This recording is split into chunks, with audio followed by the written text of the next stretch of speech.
What's happening, people? Welcome back to a new episode of storytelling. അപ്പോൾ part 1 ഞാൻ എങ്ങനെയാണ് ഈ ഒരു ഡ്രീമിലേക്ക് ചേർന്നേ എന്നുള്ളൊരു ഇൻട്രോ നിങ്ങൾക്ക് തന്നിട്ടുണ്ടാവും. അപ്പോൾ നമുക്ക് പാർട്ട് 2ലേക്ക് കിടക്കാം. അപ്പോൾ ഞാനിങ്ങനെ ആളുടെ അടുത്ത് പോയി സംസാരിച്ച് വീടിന് ഇങ്ങനെ കോളിംഗ് ബെല്ലടിച്ച് അപ്പോൾ ഇങ്ങനെ വണ്ടി കാണാൻ വേണ്ടി വന്നതാണ്. അപ്പോൾ കൊടുക്കാൻ താല്പര്യമുണ്ടോ എന്നൊക്കെ ചോദിച്ചു. അപ്പോൾ ഞാൻ ആദ്യം വണ്ടി കണ്ടിരുന്നപ്പോൾ ആൾ വരാൻ കുറച്ച് ടൈം എടുത്തു. അതിൻ്റെ അകത്ത് എന്തോ വർക്ക് ബിസിയൊക്കെ ആയിരുന്നു. അപ്പോൾ ഞാൻ നോക്കിയിട്ട് വണ്ടി ഒരു വീടിൻ്റെ സൈഡിൽ ഇങ്ങനെ ഇരിക്കുകയാണ്. നമ്മുടെ വണ്ടി ഫുൾ സ്റ്റോക്ക് കണ്ടീഷൻ, ഫുൾ പൊടി മഴയെ കൊണ്ടിട്ട് ഫുൾ ഇങ്ങനെ പൊടിയൊക്കെ പിടിച്ചിട്ട് ഇങ്ങനെ ഇരിക്കുകയാണ്. അപ്പോൾ ഞങ്ങൾ അപ്പോൾ സംസാരിച്ച് തുടങ്ങി. പിന്നെ അങ്ങനെ അപ്പോൾ ഞങ്ങൾക്ക് വണ്ടി കണ്ട് ഇഷ്ടപ്പെട്ടു. ഞാൻ വണ്ടി നോക്കുന്നുണ്ടായി, ഇഷ്ടപ്പെട്ടു. അപ്പോൾ എനിക്ക് തരാമോ എന്നൊക്കെ ഞാൻ ചോദിച്ചു. അപ്പോൾ ആളിങ്ങനെ പറഞ്ഞ് ഇല്ല, കൊടുക്കുന്നില്ല എന്നൊക്കെ പറഞ്ഞ് അങ്ങനെ കുറേ സംസാരിക്കുന്നത്. ആൾ പിന്നെ ആളുടെ റൈഡിങ് കൾച്ചറിനെ പറ്റിയും റൈഡ് പോയ കഥകളൊക്കെ എൻ്റെ അടുത്ത് പറഞ്ഞു ഇങ്ങനെ. അപ്പോൾ ആളുടെ അടുത്ത് എന്ന് പറഞ്ഞാൽ വൈറ്റിലെ ഷോറൂമിൽ നിന്ന് വണ്ടി അന്ന് നമുക്ക് ATM ഷോറൂം വൈറ്റിൽ മാത്രമേ ഉണ്ടായിട്ടുള്ളൂ. അപ്പം ഞാൻ ഇങ്ങനെ സംസാരിക്കുമ്പോൾ പറഞ്ഞിട്ട് ഇങ്ങനെ ആളൊട്ടും കൺവിൻസ്ഡ് ആവുന്നില്ല. അപ്പം ഞാൻ നമ്പർ തന്നേക്കാൻ പറഞ്ഞ ആളിൻ്റെ അടുത്ത്. അപ്പോൾ ഞാനിങ്ങനെ വണ്ടി നോക്കുന്നതിനൊക്കെ പറഞ്ഞു കഴിഞ്ഞപ്പോൾ ആളുടെ ഗ്രൂപ്പിലേക്ക് ചോദിച്ചു നോക്കട്ടെ എന്നൊക്കെ പറഞ്ഞു. അപ്പോൾ ആളാ വണ്ടി കൊടുക്കുന്നില്ല, ഗ്രൂപ്പിലേക്ക് ചോദിച്ചു നോക്കട്ടെ എന്നൊക്കെ പറഞ്ഞു. ഓക്കെ ശരി. ഞാൻ എൻ്റെ അവസാനം ഇങ്ങനെ പറഞ്ഞിങ്ങനെ എനിക്കിങ്ങനെ എന്തെങ്കിലും കൊടുക്കാൻ പ്ലാൻ ഉണ്ടെങ്കിൽ ഞാൻ ഈ വണ്ടി കണ്ടീഷനിൽ എടുത്തോളാം എന്ന് ഞാൻ പറഞ്ഞു. ഞാൻ വണ്ടി സ്റ്റാർട്ട് ആവണ്ടോന്ന് നോക്കണമെന്നില്ല. ആൾ ജസ്റ്റ് കീ ഒക്കെ എടുത്തിട്ട് വന്നിട്ട് ഓണാക്കി കാണിച്ച്. അപ്പം വാണിംഗ് ലൈറ്റ് ഒക്കെ എന്തോ കത്തുന്നുണ്ടായി, മീറ്ററൊക്കെ ഫുൾ അടിച്ച് പോയായിരുന്നു. പമ്പ് എടുക്കുന്ന സൗണ്ട് കേട്ടായിരുന്നു, ഫ്യൂൽ പമ്പിന്റെ. സ്റ്റാർട്ടാക്കി വേണ്ടി നോക്കില്ല, ഒരാൾ ഇങ്ങനെ കയറിയിരിക്കുന്ന വണ്ടിയായിട്ട്. അത് കഴിഞ്ഞിട്ട് പിന്നെ നേരെ ആളുടെ അടുത്ത് ഇങ്ങനെ പറഞ്ഞ് ഞാൻ നേരെ അവിടെ നിന്ന് ഇറങ്ങി വീട്ടിൽ വന്നു. പിന്നെ അടുത്ത വണ്ടി നോക്കാൻ കരുതി. അപ്പം ഞാൻ ഡ്യൂട്ടിക്ക് പോയേക്കുന്ന സമയമായിരുന്നു. അപ്പം ഞാൻ ഹോസ്പിറ്റലിലാണ് വർക്ക് ചെയ്യണത്. അപ്പോൾ ഡ്യൂട്ടിക്ക് നിന്നപ്പോൾ ഒരാഴ്ച കഴിഞ്ഞപ്പോഴത്തേക്ക് എനിക്കൊരു മെസ്സേജ് നിൽക്കുകയാണ്, അനന്തൂന് ഈ വണ്ടി ഈ കണ്ടീഷൻ എടുക്കാൻ താല്പര്യമുണ്ടോന്നൊക്കെ ചോദിച്ചു. ഞാൻ പറഞ്ഞു വണ്ടി കിട്ടുന്ന കാലിൻ്റെ അടുത്ത് ചോദിച്ചാൽ പറഞ്ഞില്ല, മുൻകൂട്ടിയിരിക്കുന്നത്. അപ്പോൾ ഈ കണ്ടീഷൻ എടുക്കാൻ താല്പര്യമുണ്ടോന്ന് ചോദിച്ചു. അപ്പം താല്പര്യമുണ്ടോന്ന് വെച്ച് കഴിഞ്ഞപ്പോൾ ഞാൻ പറഞ്ഞു ഓക്കെ ശരി ഞാൻ പറഞ്ഞു. അപ്പോൾ ആള് റേറ്റ് എൻ്റെ അടുത്ത് നിന്ന് പറഞ്ഞു 1.30 അത്രയും എൻ്റെ അടുത്ത് പറഞ്ഞത്.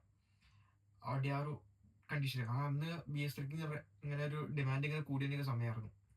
അപ്പോൾ ആളുടെ അടുത്ത് പറഞ്ഞ് 19,000 കിലോമീറ്റർ വണ്ടി ആയിട്ടുള്ളൂ എന്നൊക്കെ ഇങ്ങനെ പറഞ്ഞു. അതിൽ ഷോറൂം ഞാനാണ് സംസാരിച്ച് കഴിഞ്ഞപ്പോൾ നമ്മുടെ മൈൻഡിൽ വണ്ടി താണെന്നൊരു നമുക്കൊരു തോട്ട് വരുമല്ലോ. ഹിസ്റ്ററിയും കാര്യങ്ങളൊന്നും എടുക്കാൻ വേണ്ടി പോയില്ല.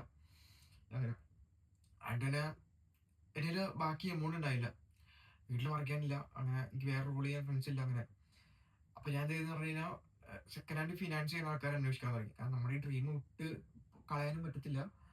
അപ്പം അങ്ങനെ അപ്പം ഞാനിങ്ങനെ സെക്കൻഡ് ഹാൻഡ് ഫൈനാൻസ് ചെയ്യുന്ന ആൾക്കാരെ അന്വേഷിച്ച് നടന്ന്. അപ്പം ഇങ്ങനെ കൊച്ചിയിലൊരു ടീമായിട്ട് ഞാൻ കോൺടാക്ട് ചെയ്തപ്പോൾ ഞാൻ ഇങ്ങനെ പറഞ്ഞ പലിശയൊക്കെ അവർക്ക് ഭയങ്കര കൂടുതലാണ്. അപ്പം ആളുടെ ബാക്കി അവർക്ക് എന്താ പറയുക, വണ്ടി ഓർഡർ സ്റ്റാർട്ടിങ് ഒരു ഇത് കാണണം എന്ന് പറഞ്ഞ വീഡിയോ.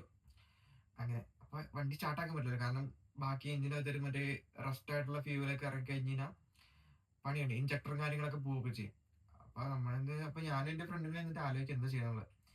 അപ്പം എൻ്റെ ഫ്രണ്ട് ആൾക്ക് ഒരു ആവശ്യമുള്ള വേറൊരു ഫ്രണ്ട് ഉണ്ടാകും. അപ്പം ആൾ സംസാരിച്ചപ്പോൾ നമ്മളെന്താ പ്ലാൻ.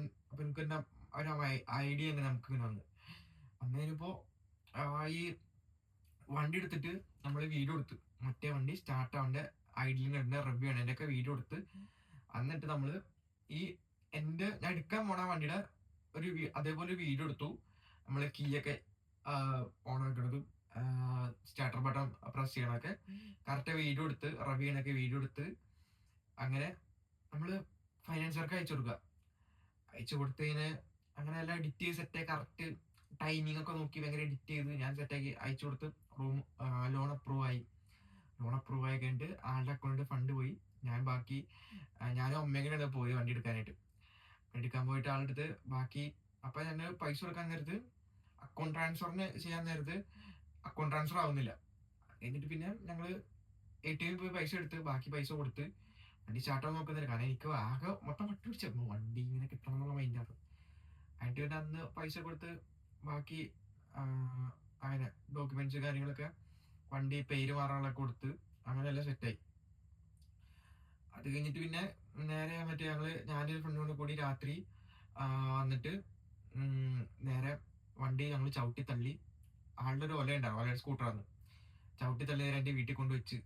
വീട്ടിൽ കൊണ്ട് രാവിലെ പിറ്റേ ദിവസം ഡ്യൂട്ടിക്ക് നടക്കാൻ മുന്നേ രാത്രി വന്നിട്ടൊക്കെ വണ്ടി നോക്കണു. ജസ്റ്റ് ഇങ്ങനെ കീ ഓണാക്കി അങ്ങനെ എനിക്കിപ്പോൾ ആകാംക്ഷ ഭയങ്കരമായിട്ട് കൂടിയിട്ടേ. അതിനിപ്പോൾ എന്തായാലും ഓണാക്കിയതൊക്കെ കരുതി കീ ഒക്കെ ഇട്ട് ജസ്റ്റ് ഒന്ന് ഓണാക്കി. ഞാൻ ക്രാങ്ക് ചെയ്തില്ല വണ്ടി. വീട്ടിൽ വെച്ച് വീണ്ടും തള്ളി ഇറക്കും, വണ്ടി കഴുകും, തുടയ്ക്കും, നേരെ വയ്ക്കും. അപ്പോൾ ബാക്കി വണ്ടി പണിയുള്ള പൈസ ഇതിൻ്റെ അടുത്ത്. ഞാനൊരു ചെറിയ എമൗണ്ട് ഹോസ്പിറ്റലിൽ വർക്ക് ചെയ്തിരുന്നത്. സാലറി വരാണ്ട് വെയിറ്റ് ചെയ്യാണ്. സാലറി ഒന്ന് കൂട്ടി വെക്കും. അങ്ങനെ ഇങ്ങനെ നമ്മള് വണ്ടി പണിയെ പറ്റി ആലോചിക്കുക. അപ്പോൾ ഇങ്ങനെ ഓരോ ഗാരാജിനെ പറ്റിയും ഷോറൂമുകളെ പറ്റിയൊക്കെ ആലോചിച്ച്, ഷോറൂമിൽ കൊടുത്ത ടാക്സ് ഉണ്ടാവും, അതുണ്ടാവും, റേറ്റ് കൂടുതലായിരിക്കും എന്നൊക്കെ പറഞ്ഞിട്ട് പിന്നെ പരിപാടി നമ്മൾ വിട്ടു. എന്നിട്ട് നമ്മൾ ഒരു ഗാരാജിൽ കൊടുത്ത് കഴിഞ്ഞിട്ട് വണ്ടി നമ്മൾ ഓട്ടോയിൽ കയറ്റി രാത്രിയോട് കൊണ്ടുവന്നത്. ആ ഗാരേജ് തുടങ്ങിയ സമയത്താണ് ആളുടെ ഓണർ ഒരു KTM-ലൊക്കെ വർക്ക് ചെയ്തൊക്കെയാണ് കൊടുത്ത് നമ്മള്. അപ്പൊ അതിന്റെ പിന്നെ ബാക്കി പാർട്സ് അപ്പൊ ഞാൻ സംസാരിച്ചപ്പോൾ പറഞ്ഞു ഒരു 8,000 രൂപയൊക്കെ ആവുള്ളൂ വണ്ടി പണി നടക്കാന്നൊക്കെ പറഞ്ഞ്. അപ്പൊ അത് കഴിഞ്ഞിട്ട് ഓക്കെ 8,000 ഉള്ളൂ, നമുക്ക് എങ്ങനെ അഡ്ജസ്റ്റ് ചെയ്യാം, വണ്ടി ഓടിക്കാം എന്നുള്ള മൈൻഡായി. പിന്നെ ബൈറ്റായി കഴിഞ്ഞിട്ട് പിന്നെ വണ്ടി പിന്നെ ബാക്കി പൈസ ഇങ്ങനെ സെറ്റാക്കി, സാലറി ഒക്കെ സെറ്റാക്കി കുറച്ച് പൈസയൊക്കെ ഇപ്പൊ ഞാൻ നേരെ വണ്ടി ഒരു ഓട്ടോയിൽ കയറി നേരെ വണ്ടി ഗരാജിൽ കൊണ്ട് ഇറക്കി. ഇറക്കി കഴിഞ്ഞപ്പോൾ അവര് വണ്ടി പണിയാൻ പതിയെ തുടങ്ങി. അവര് ആ ഇടയ്ക്ക് ഭയങ്കര തിരക്കായിരുന്നു ഗരാജിൽ. തിരക്ക് കഴിഞ്ഞപ്പോൾ ഞാൻ പിന്നെ എൻ്റെ അടുത്ത് പറഞ്ഞ വണ്ടി പണിയാൻ ഒരാഴ്ച കഴിഞ്ഞിട്ട് പതിയെ വണ്ടി പണി എടുത്തിട്ടുണ്ടെന്ന് പറഞ്ഞു. അപ്പോൾ അവര് പതിയെ അയച്ചു നോക്കി. അപ്പോൾ ഞാൻ ഇടയ്ക്ക് വിളിക്കാൻ ചേട്ടാ എന്തായി, വണ്ടി എന്തായി, ഇടയ്ക്ക് മെസ്സേജ് ചോദിക്കാറുണ്ട്. അപ്പോൾ അതിനെ നേരെ വണ്ടി പണിയാൻ തുടങ്ങി കഴിഞ്ഞിട്ട് നേരെ അപ്പോഴാണ് ഞാൻ അറിയണ ഇതിന് കുറേ കംപ്ലൈന്റുകൾ ഉണ്ടായിരുന്നത്. പിന്നെ എടുത്തത് അബദ്ധമായോ എന്നാണ്. ഇപ്പോൾ വീട്ടിലാണെങ്കിൽ ഞാൻ ആദ്യമായിട്ട് വണ്ടി മേടിച്ച് വണ്ടി ഓടിക്കുന്ന കണ്ടീഷനാണെന്ന് അറിയില്ല, വണ്ടി ഓടാൻ പറ്റുമെന്ന് അറിയില്ല, അതിന് എത്ര മുടക്കണമെന്ന് അറിയില്ല. അങ്ങനെ 390 ആണ് വണ്ടി, BS3 ആണ്. അങ്ങനെ അതിട്ട് ആളിങ്ങനെ വണ്ടി പണിയാൻ തുടങ്ങിയപ്പോൾ ആളുടെ അടുത്ത് വിളിച്ചിട്ട് പറഞ്ഞു ഒരു ലിസ്റ്റ് അയച്ചു എനിക്ക്, കുറേ list. Left hand side grip, അത് ഇത് കേബിൾസ്, മറ്റേ സ്വിംഗ് ബുഷ്, അങ്ങനെയൊക്കെ പറഞ്ഞിട്ട് ആദ്യമായിട്ട് വണ്ടി ഓടിക്കാൻ കുറേ ലിസ്റ്റ് കാണുമ്പോൾ ഭയങ്കര ടെൻഷനായി എനിക്ക്. പിന്നെ ഫ്യൂൽ പമ്പ്, ടാങ്ക്, അതില്ല ഇതില്ല എന്നൊക്കെ പറഞ്ഞിട്ട് അങ്ങനെ എന്തായാലും പണിയാ കയറ്റാന്നൊക്കെ പറഞ്ഞ് കയറ്റി. അപ്പൊ 3 മാസം എന്തോ എടുത്തു ഓരോ പാർട്സ് കിട്ടാനും അത് ഇതായിട്ട് കയറ്റി. മീറ്ററൊക്കെ ഫുൾ അടിച്ചു പോയായിരുന്നു വണ്ടിയാ. അങ്ങനെ ആയിട്ട് പിന്നെ അപ്പൊ ഞാൻ സാലറി വരും, കുറച്ച് പൈസ എനിക്ക് ഹോസ്പിറ്റലിൽ പോകാനൊക്കെ ഇട്ട് ഞാൻ ഫ്യൂൽ അടിക്കാനൊക്കെ മാറ്റി വയ്ക്കും. അങ്ങനെ പിന്നെ അത് കഴിഞ്ഞിട്ട് പിന്നെ ഞാൻ ഈ വണ്ടിക്ക് സ്പെൻഡ് ചെയ്യും. ആളെൻ്റെ അടുത്തൊരു എമൗണ്ട് പറയും, ഞാൻ അക്കൗണ്ടിലേക്ക് ഇട്ട് കൊടുക്കും. അങ്ങനെ അവസാനം ഒരു 3 മാസം പിടിച്ച് വണ്ടി പണി തിറക്കാനായിട്ട്. പണി തിറക്കാൻ എന്ന് പറഞ്ഞു കഴിഞ്ഞാൽ വണ്ടി ആണെങ്കിൽ എനിക്ക് വീഡിയോ ഒക്കെ അയച്ചു തരാം. ഇങ്ങനെ വണ്ടി ഇങ്ങനെ വേറൊരു 250 390 ഫ്യൂൽ പമ്പ് വെച്ചിട്ട് വണ്ടി സ്റ്റാർട്ടാക്കിയണോ വീഡിയോ അയച്ചത്. അപ്പൊ ഞാൻ ഭയങ്കര സന്തോഷമായി. ഇടയ്ക്കായിട്ട് കാണാനൊക്കെ പോയായിരുന്നു വണ്ടി എന്തായി എന്നൊക്കെ അറിയാനൊക്കെ ആയിട്ട്. അങ്ങനെ അത് കഴിഞ്ഞിട്ട് പിന്നെ വണ്ടി സെറ്റാക്കി. അപ്പൊ ഞാൻ ഒരു ദിവസം ഇങ്ങനെ വണ്ടി പണി തിറക്കി ഞാൻ എന്നെ വിളിച്ചു പറഞ്ഞിട്ടാ വണ്ടി ഒരു ദിവസം ഒന്ന് ഓടിച്ചു നോക്കാൻ പറഞ്ഞു.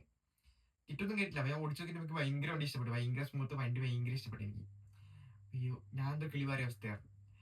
അത് കുറച്ച് ദൂരം ഓടിക്കാൻ വേണ്ടി ഞാൻ അങ്ങ് ദൂരം വരെ കുറെ ഓടിച്ച വണ്ടി. എനിക്ക് ഭയങ്കര ഇഷ്ടം. കാരണം നമ്മള് ത്രോട്ടിൽ കൊടുത്ത വണ്ടി പതിയെ ലിഫ്റ്റ് ചെയ്തു വന്ന് ഫ്രണ്ട് വീലൊക്കെ അങ്ങനെ ഞാനെന്തോ വലിയൊരു സംഭവം ഓടിക്കാനല്ലേ എന്റെ ഫീൽ. അപ്പൊ ഭയങ്കര എക്സൈറ്റ്മെന്റ്. അതിന് ബാക്കി ആളെന്റെ അടുത്ത് പറഞ്ഞു കിറ്റൊക്കെ പിടിപ്പിച്ചിട്ട് അങ്ങനെ വണ്ടി തരാന്ന് പറഞ്ഞ് ബാക്കി ഒരാഴ്ച പിന്നെ കഴിഞ്ഞപ്പോ വണ്ടി റെഡി ആണ്, നീ വന്നെടുത്തോളാൻ പറഞ്ഞു എൻ്റെ അടുത്ത്. അപ്പൊ ഞങ്ങൾ ആദ്യമായിട്ട് വണ്ടി എടുക്കണം. അപ്പൊ വണ്ടി ലോഞ്ച് ചെയ്യണം എന്നൊക്കെ ഭയങ്കര ആഗ്രഹമായിരുന്നു. അത് കഴിഞ്ഞിട്ട് പിന്നെ നേരെ വണ്ടി എടുത്തു. അപ്പൊ അന്ന് ഞാൻ ഡ്യൂട്ടി സമയമാണ്. അപ്പൊ അങ്ങനെ ഞാൻ തിയേറ്ററിൽ വർക്ക് ചെയ്യണം. ഒരു തിയേറ്ററിൽ നിന്നിട്ട് എനിക്ക് എന്താ ഒരു കിളി വരെ അവസ്ഥയായിരുന്നു.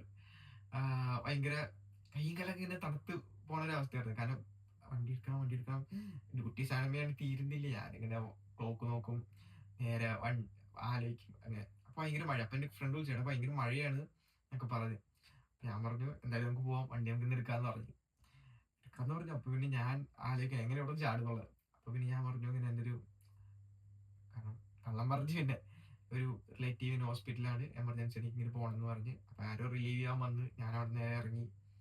6 മണി എങ്ങാണ്ട് പോയി ഇറങ്ങി കഴിഞ്ഞിട്ട് നേരെ ഫ്രണ്ട് പെരുമ്പാവൂർ വന്ന്. പെരുമ്പാവൂരിന്റെ ഫ്രണ്ട് അപ്പൊ ഭയങ്കര മഴയുണ്ട്. ആളുടെ റെയിൻകോട്ടുണ്ട്, എൻ്റെ റെയിൻകോട്ടുണ്ടായില്ല. അത് കഴിഞ്ഞിട്ട് നേരെ വണ്ടി അപ്പൊ ഞാൻ ഹെൽമെറ്റിനെ പറ്റിയൊക്കെ ആലോചിക്കുന്നുണ്ടായിരുന്നു.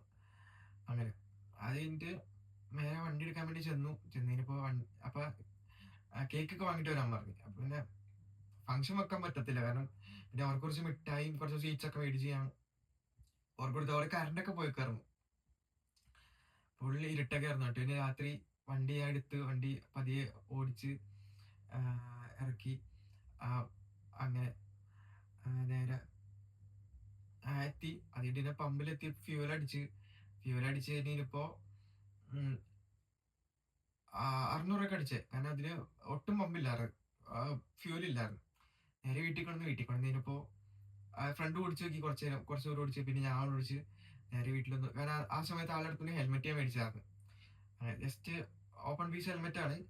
അങ്ങനെ ഒരു എംടിയുടെ ഹെൽമെറ്റ് മേടിച്ച് അങ്ങനെ ഞാൻ നേരെ വീട്ടിൽ വന്നു കഴിഞ്ഞപ്പോ ഹെൽമെറ്റ് ഒന്നും മേടിക്കേണ്ടത് പൈസ ഇല്ല. അപ്പൊ ഞാൻ പറഞ്ഞു, ചേട്ടാ പിന്നെ പൈസ തരാട്ടോ എന്നൊക്കെ പറഞ്ഞ് ആളെന്റെ അടുത്ത് ഹെൽമെറ്റ് തന്നിട്ട് അങ്ങനെ വീട്ടിൽ വന്നപ്പോ ഞാൻ അമ്മ പിന്നെ വീട്ടിലും കറണ്ട് ഉണ്ടായില്ല, ഫുൾ പവർ കിട്ടാൻ, മഴയൊക്കെ വന്നിട്ട്. പിന്നെ വണ്ടി ഡ്രൈവൊക്കെ ചെയ്ത് അമ്മയെ വെച്ച് അമ്മക്ക് ഭയങ്കര പേടിക്കാൻ, ഭയങ്കര ഒച്ച വണ്ടി, പിന്നെ ഇത്രയും വലിയ വണ്ടി, അങ്ങനെ അമ്മയ്ക്ക് ഭയങ്കര, കാരണം KTM പൊതുവെ ചീത്തപ്പേരുണ്ട്. പിന്നെ ഞാൻ രാത്രി അത് ഫ്രണ്ടിന്റെ വീട്ടിൽ പോയി, അതിന് നമുക്കൊന്ന് പുറത്ത് കറങ്ങാൻ പോകാന്നൊക്കെ പറഞ്ഞിട്ട് പോയി. അങ്ങനെ പോയി. അത് കഴിഞ്ഞിട്ട് നേരെ വണ്ടി എടുത്തിട്ട് ഫ്യൂൽ അടിച്ചു. അപ്പൊ എന്റെ മീറ്ററിൽ എന്തോ ഒരു എറർ ഉണ്ടായി. ഇപ്പോഴും ആ വണ്ടിക്ക് എറർ ഉണ്ട്, കാരണം 2 ഘട്ടം പെട്ടെന്ന് ഇറങ്ങി പോകും. കുറെ ദൂരം വണ്ടി ഓടും. അങ്ങനെ പുറത്തെങ്കിലും ജസ്റ്റ് കറങ്ങാൻ വേണ്ടി പിന്നെ വണ്ടി തിരിച്ച് വീട്ടിൽ കൊണ്ടുവച്ചു. പിന്നെ ഫ്യൂൽ അടിക്കാനൊക്കെ എന്റെ അടുത്ത് ഫണ്ടില്ല, കാരണം അടുത്ത സാലറി വരണം. അട്ടിന്റെ വണ്ടീനെ കണ്ടു ഇടയ്ക്കൊന്ന് ജസ്റ്റ് പുറത്തേക്ക് ഇറക്കാം, അങ്ങനെയൊക്കെ ആയിരുന്നു. അങ്ങനെ അപ്പൊ ബാക്കിയുള്ള എന്താ പറയാ, ഭയങ്കര ത്രില്ലിംഗ് എക്സ്പീരിയൻസ് ആയിരുന്നു. അപ്പൊ ഇതാണ് ഇപ്പൊ എന്റെ ഇന്നത്തെ സ്റ്റോറി. അപ്പൊ ബാക്കി വണ്ടിയെ കിട്ടിക്കണ്ടല്ലോ എങ്ങനെയാന്നുള്ള കാര്യങ്ങളൊക്കെ ഞാൻ നിങ്ങൾക്ക് അടുത്ത വീഡിയോയിൽ ഷെയർ ചെയ്യാം. വീഡിയോ ഇഷ്ടപ്പെട്ടെങ്കിൽ ലൈക്ക് ചെയ്യുക, ഷെയർ ചെയ്യുക, സബ്സ്ക്രൈബ് ചെയ്യുക. അടുത്ത വീഡിയോയിൽ കാണാം. അപ്പൊ സീ യു, ഗുഡ് ബൈ.